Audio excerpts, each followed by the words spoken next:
Yeah, so if Alex was on Esper Dragons, I would be more excited about Rudy's matchup here. What Rudy's deck's very good at doing is it's that red-green strategy where you're trying to overload the control deck by making every threat a must-answer card. You know, he has 4 copies of Haven in addition to this huge number of dragons.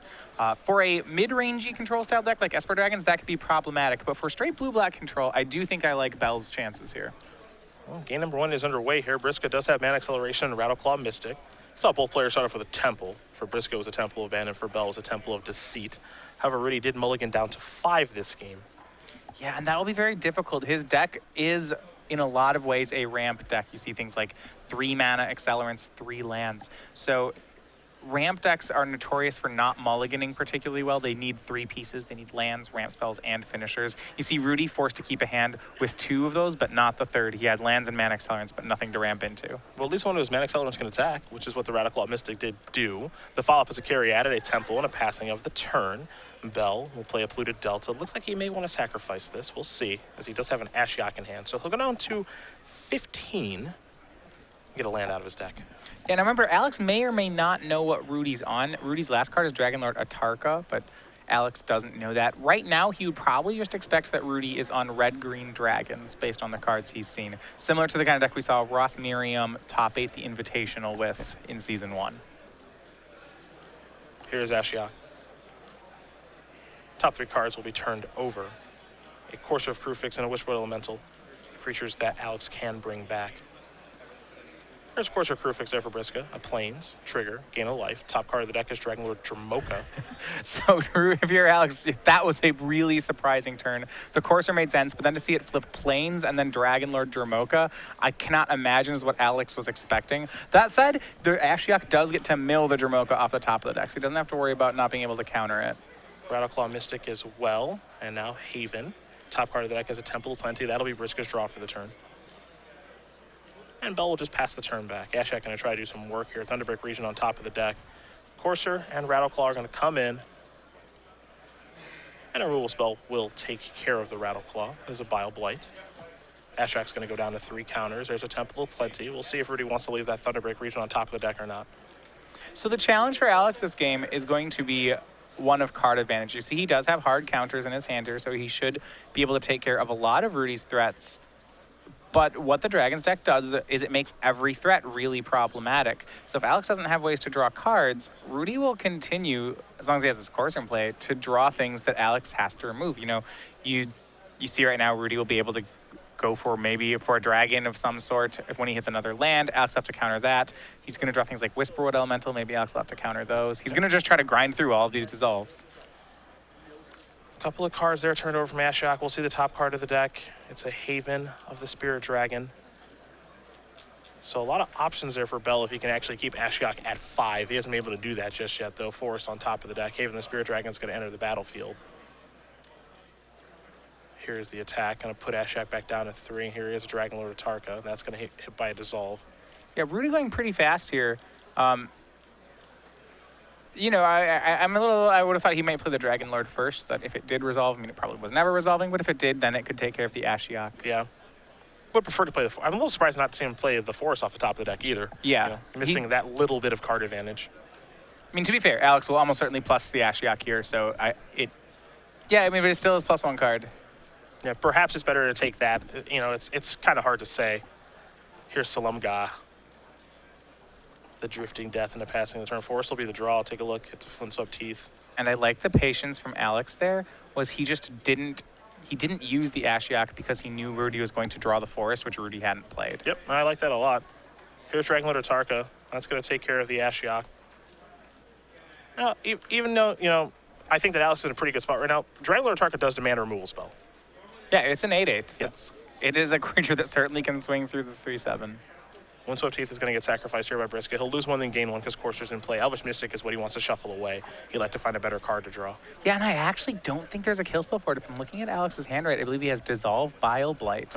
And like I said, one of the difficulties in this matchup is that Alex doesn't have that many sources of card advantage. So when he gets something like Ashiok, he really needs to make it do work. Temple of Plenty is the draw. Forest on top of the deck. Here's an attack with the Dragonlord. Courser 2. Slumguard's just going to block the Course Ray damage going to come across. Bell's going to go down to 9. Force will enter the battlefield. Briksza will gain a life. Thunderbreak region on top of the deck. Bell does have a dissolve for that, but he needs an answer for what's in play. Boblight's going to take care of the Courser. Thunderbreak region will be turned face down. Bell will draw a card. Right, so, and I mean, this was why one of the hard parts of the blue-black control, you just keep thinking, man, Alex he just needs a dig through time, needs an anticipate or something like that. This will do, though, Jace's Ingenuity, a great card for Alex at this spot. Island, Dismal Backwater, and looks like another copy of Dissolve. So has not found a removal spell just yet. Can play the Backwater this turn, gain a life. The question will be, at what point does he need to sacrifice this Silumgar? Well, I mean, we're almost there. Looks like we're there now. And there's going to be a trample damage that happens too, which is going to conveniently put Bell down to 8. Dissolve's going to take care of the Thunderbreak region. This can get Alex one step closer to a removal spell here. That card's going to the bottom, so that's clearly not it. And remember, there's still a Haven and there's a Haven here, even if Alex does find the kill spell. Mm-hmm. He didn't find the kill spell, but Alex, I do think, got there off the draw. Looks like he has a dig through time. That's kind of getting there. You want to think in this deck that dig through time is getting there, but I've seen this not work far too many times to say, oh, Alex has it. 4 Heroes Downfalls, 2 Cruxifates will help to get the job done. Well, with Cruxifate actually isn't going to work here because he doesn't have the mana to Cruxifate and leave up the remaining Dissolve. So if he Cruxes here, Rudy will just Haven back on end step and then recast Atarka, and then we'll be in the same needing a top deck situation. Heroes Downfall, Jace's Ingenuity are the cards that have been found. It's pretty good here, though. I'm inclined to agree with you. There's Dismal Backwater. He's going to go up to 9. Haven's going to cash in, going to get Thunderbreak region back. Briksza will quickly untap and take a draw step. There is a Thunderbreak region. Response will be Heroes Downfall. Get that off the table. There's a Dissolve to take care of that. So the Dragons have been handled now. Top card will go to the bottom. There's an Elvish Mystic. Pass the turn back. It looks like Alex is beginning to stabilize. He is, but yes, the question will be what can this Jace's Ingenuity hit? If it hits something like another dig through time, Alex is probably in the clear. That said, we have seen these cards miss, and Rudy's deck has a lot of good threats to hit. And that's a miss. He hit land, Thoughtseize. Yep, that is the definition of a miss. Here comes the Elvish Mystic. Bobblight will take care of that. Pass that turn back. Bell will draw. Oh, that's a hit. That's a hit. So, but even then, Alex, having resolved 2 Jace's Ingenuities, a dig through time, plenty of dissolves, you saw he's in a 1-for-1 top deck war here with the Naya Dragons deck. Ugin's really strong here, to be fair. Ugin does okay. It's a good one. It does just fine. Here is Dragon Lord Dromoka. Thankfully, Ugin is an answer to that very powerful dragon. Ugin is the most powerful dragon. This is and true. This is being demonstrated right now. Going to survey the board, get those 2 things off the battlefield. The Caryatid and the Dromoka play a land and pass the turn back. Briksza will draw Sylvan Caryatid and pass that turn back. A very competitive game here from Briksza on a mulligan to 5. Makes you wonder what his deck is like in this matchup if he keeps 7. Well, there's not too much pressure from Alex's deck, and he let Grudayi have an uncontested Courser of Krufix for a lot of turns. And one thing that I really love about Courser of Krufix is just how much it undoes mulligans in matchups. Yeah. Briksza's hand now, it just lands. Force into Plains. Ugin keeps ticking on up, Cruxifate the draw, and Bell has a lot of removal in his hand. He also has a copy of Ultimate Price. Thoughtseize is there as well. No need to really cast any of those cards. Just let his Ugin go to work. If something problematic does show up, he's got answers to take care of it. Elvish Mystic probably doesn't matter too much. Looking at Rudy's deck, there aren't very many threats. I don't believe there are any threats with haste here. There aren't Heroes Downfall style effects. I don't see him getting the Ugin off the table. Neither do I, and neither does he, as he's going to concede game number 1, which goes to Alex Bell in his blue-black control deck. He's up a game here over Rudy Briksza playing Naya Dragons. As we take a look at the sideboard, we will start with Briksza and his Naya Dragons deck, which you have in front of you. I'm hoping for some spice on that board. Well, I think he's got a pretty decent matchup game 1 already, but things do get better after sideboard for Rudy. So he just wants to continue to have must-answer cards, and I think rather than having all his must-answer cards be expensive ones, he has some cheap options as well. He has 3 copies of Mastery of the Unseen that he can go to. That is another dimension that Alex would have to fight on. Alex doesn't have, in the main deck at least, copies of Perilous Vault. He has that Ugin, but not too many ways to get Mastery off the table. On top of that, 2 copies of Den Protector are here for Rudy, and I would expect him to go to those as well. A Bioblight and Ashiok, 2 Freakus Cures and Aether Spouts, 2 Tasker the Golden Fang, 2 Negates, 2 Duress, 2 Stratus Dancer, a Liliana Vest, and a Virulent Plague in the sideboard there for Bell. He's against a Dragon strategy. You have to imagine Ashiok's still pretty good against this deck, even though it didn't really get to do its thing in that particular game. It did.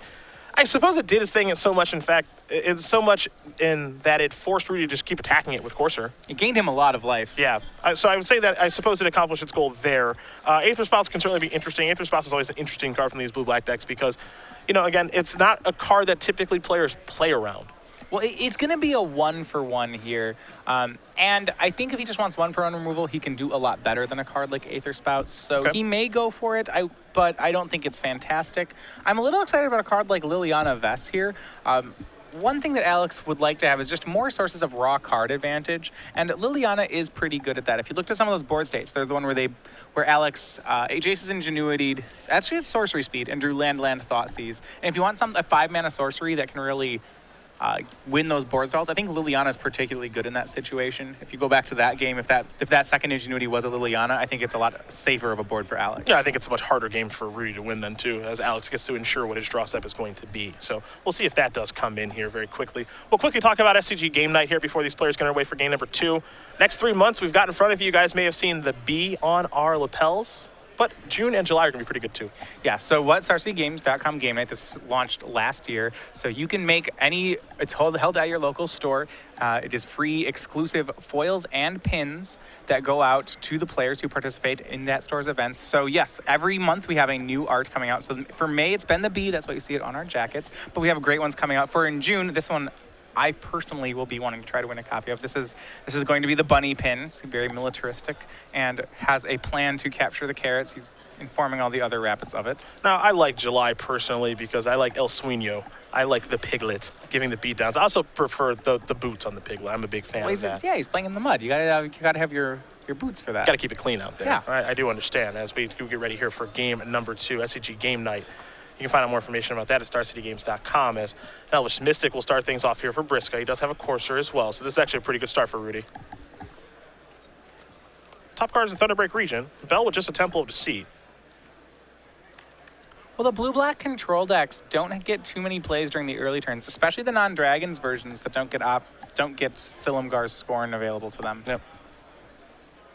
Wishwood Elemental is the top card of the deck. Here comes the Courser. It's one of the dangers. On the draw against Elvish Mystic decks, blue-black control can have a really hard time. You see Rudy with a turn 3 Thunderbreak Regent on the play. That put a ton of pressure on Alex to have a card like Disdainful Stroke in his hand, or maybe Ultimate Price, which it turns out he didn't have either. In come the Dragon. And the Courser. Removal spell will take care of the Thunderbreak Regent. It's a Hero's Downfall, but I'll have to take 3 to cast it.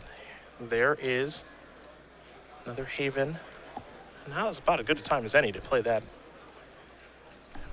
Wishwood Elemental. That's going to bring a Manifest along with it. Rudy's off to a great start this game. Well, he's putting pressure on Alex to have kill spells because Alex is behind on the board. And what that does mean is any counter spell that Alex has in his hand is really tricky to use correctly.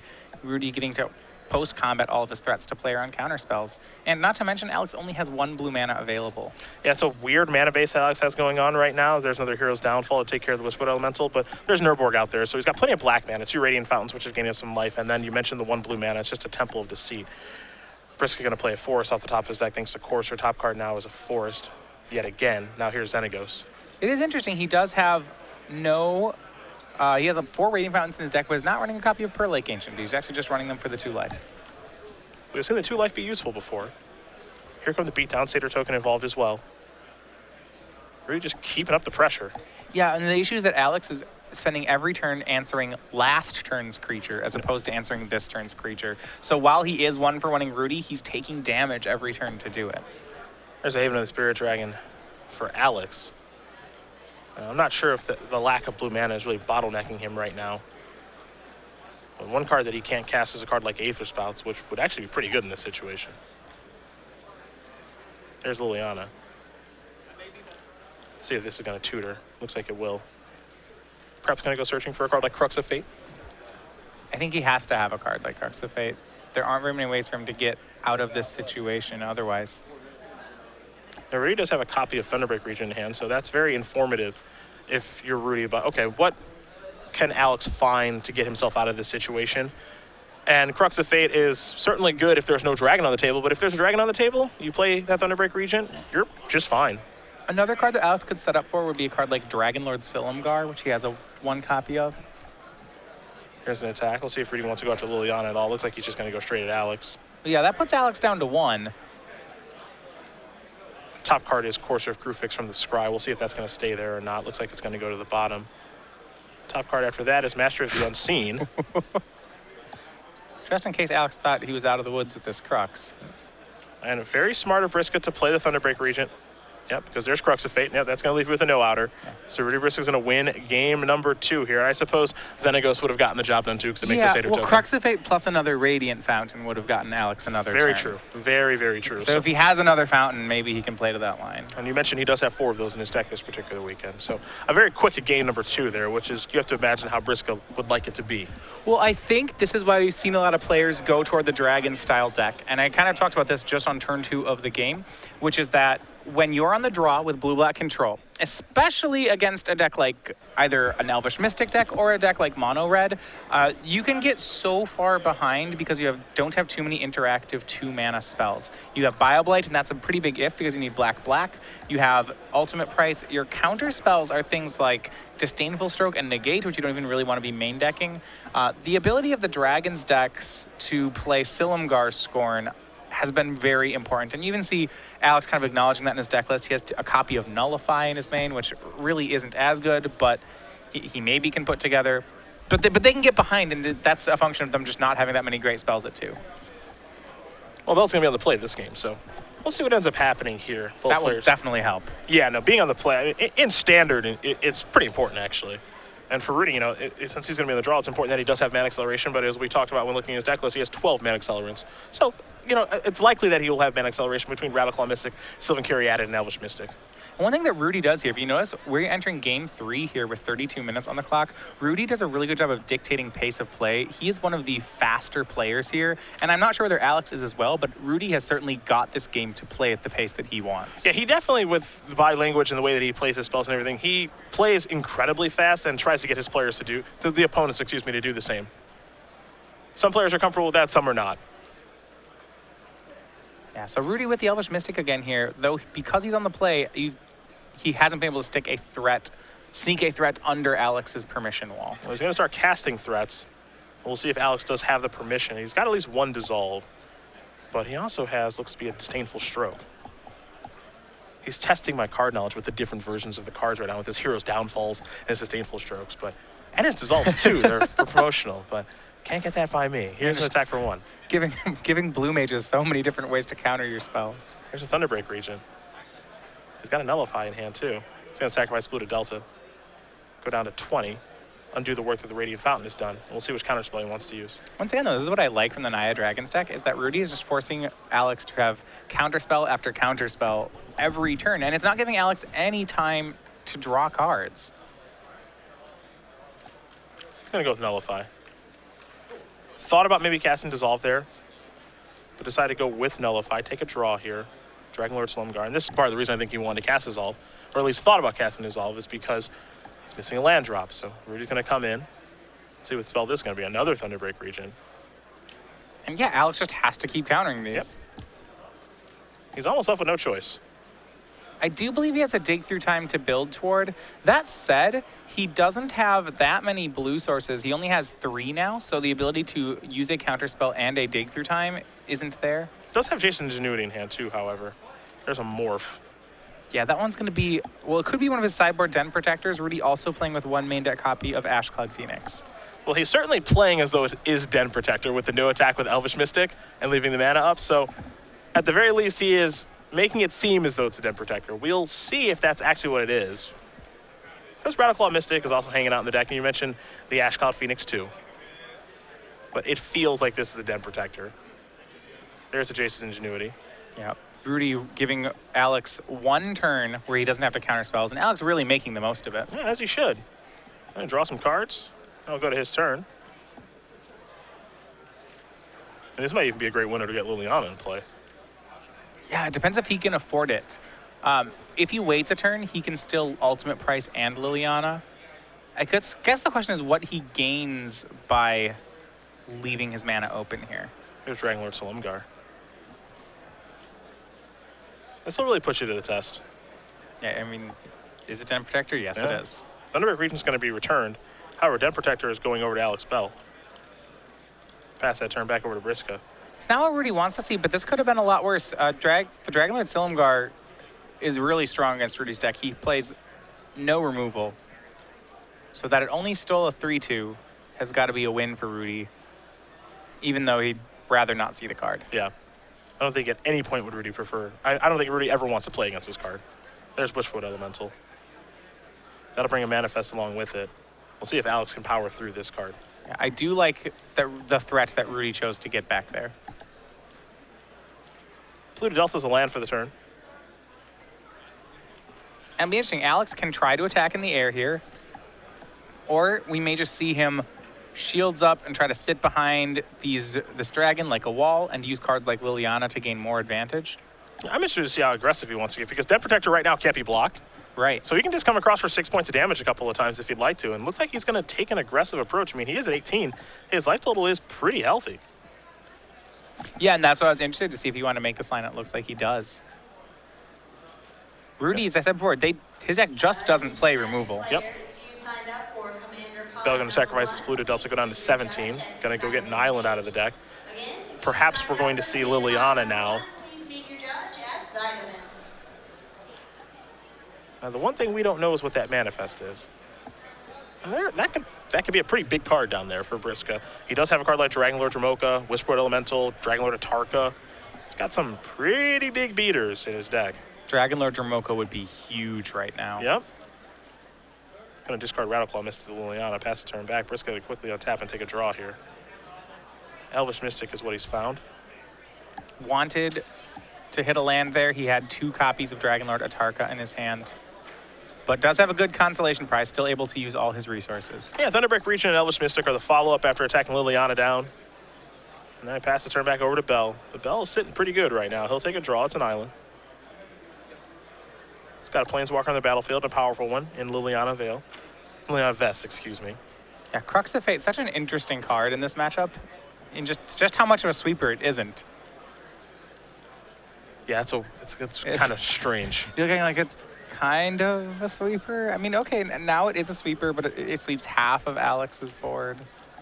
Looks like Liliana's going to go down to 1. The Thunderbreak Regent got targeted by Hero's Downfall. That took care of it, of course, but Thunderbreak Regent means he gets to deal 3 damage to target player, and he can redirect that damage over to Liliana, so that's what occurred. Well, Liliana's done a ton of work here. She got the Radical Mystic last turn, and this turn she got Rudy to discard one of his copies of Atarka. Yep. And it's also gaining life, because you have to attack that. You don't want to leave that on the table. So it's been rather good this game. Yeah, this sort of control and then switch to an aggressor game plan is something we frequently see out of the Esper Dragons deck. For blue-black control, this is an unusual game for Alex. Here's Crux of Fate. Going to clean up everything except for Dragon Lord Silumgar. There's a land for Briksza. That would have been land number 7 to be able to cast the old Dragon Lord, but because the Elvish Mystic is gone, not going to help. Dragon Lord targets discarded by Liliana. The follow-up is this game is over. That's what this game is. Whew. Ugin is powerful as a Dragon Lord Silumgar and Liliana Vest, and Alex Bell is going to win the game and the match over Rudy Briksza. 2 games to 1. He's got a friend behind him that's pretty happy about it. Blue-black control will take care of 9 dragons. Yeah, big win for Alex. Still a long tournament, but 2-0 the way you want to start. Every tournament you want to get off to a good start. I think everybody knows that. No one likes losing, but it's always nice to get off to a great start. And Alex Bell able to do that in the feature match against number 21 on the Open Series right now, Rudy Briksza. So very impressive win for Alex and his blue-black control deck. We talked about control decks with Dig Through Time, and typically it's Esper Dragons that we have seen recently, not so much blue-black control, though Adrian Sullivan is a huge supporter of the deck. What are your thoughts on blue-black? I mean,